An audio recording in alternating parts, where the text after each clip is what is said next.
Hari ni kita kejar tak? Kejar untuk dapat duit lah. Apa lagi? Untuk buat apa? Bagi dekat siapa? Bagi kat family. Untuk apa bagi kat family? Untuk family happy. Untuk apa bagi kat family? Kenapa nak make sure that diorang happy? Kenapa hari ni kita kerja dapat duit bagi dekat family? Untuk apa? Untuk apa bagi diorang happy? Tuan-tuan,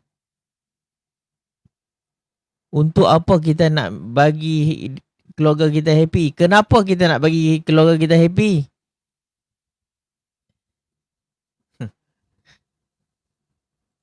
Kenapa kita nak make sure that family kita tu happy dengan pekerjaan kita setiap hari dapat duit bagi dekat family, nak make sure that family kita tu happy? Untuk apa? Untuk apa? Untuk apa kita nak bagi family kita happy?